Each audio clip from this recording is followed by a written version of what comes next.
লাশ সমাধি করা হয়েছে, সেখান থেকে লাশ তুলে তার পিতাকে বাধ্য করা হয়েছে পানিতে ভাসিয়ে দেওয়ার জন্য। এর চেয়ে ভয়াবহ বর্বরতম আর কোনো কিছু হতে পারে কিনা। গ্রামের মাতব্বরদের বাধার শিকার হয়ে নিজের 7 বছরের সন্তানের লাশ নদীর পানিতে ভাসিয়ে দিয়েছেন বাবা। মাতব্বররা বলেছেন লাশ মাটি থেকে তুলে নদীর পানিতে ভাসিয়ে দিতে হবে। এমন অবস্থায় শিশুটির বাবা মাতব্বরদের হাতে পায়ে ধরেও শেষ মাটিটুকু দিতে না পেরে অবশেষে সন্তানের লাশ নদীর পানিতে ভাসিয়ে দেন। এই নিষ্ঠুর অমানবিকতা যেন সব কিছুকে হার মানিয়েছে।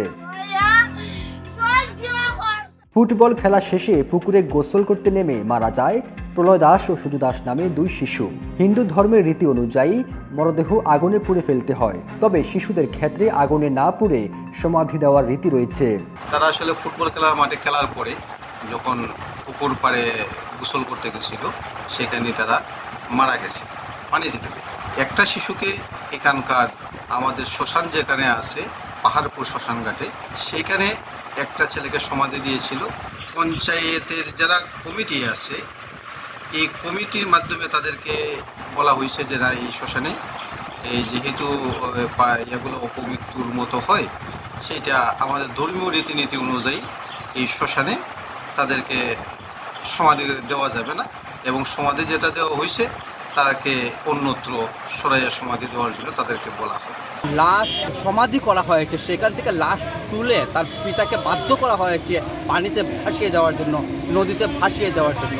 এর চেয়ে ভয়াবহ বর্বরতম আর কোনো কিছু হতে পারে কিনা আমার মনে হয় না। এমন ঘটনা ঘটেছে হবিগঞ্জের আজমেরীগঞ্জ উপজেলায়। স্থানীয়রা জানায় শিশু প্রলয় দাসের মরদেহ শ্মশানে সমাধি দেয় তার পরিবার। বিষয়টি গ্রামের মাতব্বররা জানার পর শিশুটির বাবা গোবিন্দ দাসকে ডেকে এনে শ্মশানে মরদেহ না রাখার নির্দেশ দেয়। একই সঙ্গে মরদেহ তুলে পানিতে ভাসিয়ে দিতে নির্দেশ দেওয়া হয়। এমন অবস্থায় সন্তানের মরদেহ শ্মশানে রাখতে বাবার শত অনুরোধ আর পায়ে ধরে কান্নাও মন গলাতে পারেনি এলাকার মাতব্বরদের। গ্রামের কমিটির লোকরা কইতেছে তোমার ছেলের লাশ তুমি উঠাই নাও এখান থেকে, কেন লাশ রাখা নিষেধ। আমি আমার ছেলের জন্য এইটুকু জায়গা ভিক্ষা চাইতেছি। আমি ওনাদের কাছে ফাওয়াদুর আলম বইয়া আমি ভিক্ষা চাইবো আমার ছেলের জন্য, সবাই গ্রামের কাছে, যাতে আমার ছেলেটা ওই মাটিটা পায়, যাতে মাটিটা সমাধি দিতে সময় যাতে না তোলা লাগে। ওই দিন ওই রাত্রেবেলা মানুষ নিয়ে আসলে এই লাস্টের আবার তুললাম, কবর থেকে তুললিয়া কী করবো, আর কোনো ব্যবস্থা না পাই আবার নদীর জলে বাঁচিয়ে দিতে হচ্ছে আমার। এক পর্যায়ে গ্রামের মাতব্বরদের চাপের মুখে সন্তানের মরদেহ শ্মশান থেকে তুলতে বাধ্য হন হতবাগা বাবা। পরে বস্তাবন্দি করে ফেলে দেওয়া হয় নদীতে। শিশু প্রলয়ের মরদেহ শ্মশানে রাখতে না দেওয়ায় অপর শিশু সূর্যের পরিবারও তার মরদেহ বস্তাবন্দি করে নদীর পানিতে ফেলে দেয়। এ বিষয়ে সূর্যের বাবা রুবেল দাস বলেন, শ্মশানে গোবিন্দ দাসের ছেলের লাশ সমাধিতে বাধার বিষয়টি জানার পর বাধ্য হয়ে আমার ছেলে সূর্যের লাশও বস্তায় ভরে পানিতে ভাসিয়ে দিয়েছি। আমার ফলা পানি ফিরে আসে পরে নিজে শ্মশানো আমি মুখ গিয়া মুখাগুন করছি, এরপর আমি আমার জ্ঞান নাই, এবারে যারা গেছে এরা হচ্ছে নদী বাড়াইছে আমার ছেলের।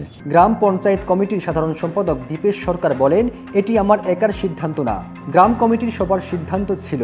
অন্যদিকে কমিটির কোষাধ্যক্ষ অসিত সরকার বলেন, গ্রামের কমিটির সিদ্ধান্ত হলো শ্মশানে পরিবেশ পরিষ্কার রাখার জন্য পাশে কোনো সমাধি রাখা যাবে না।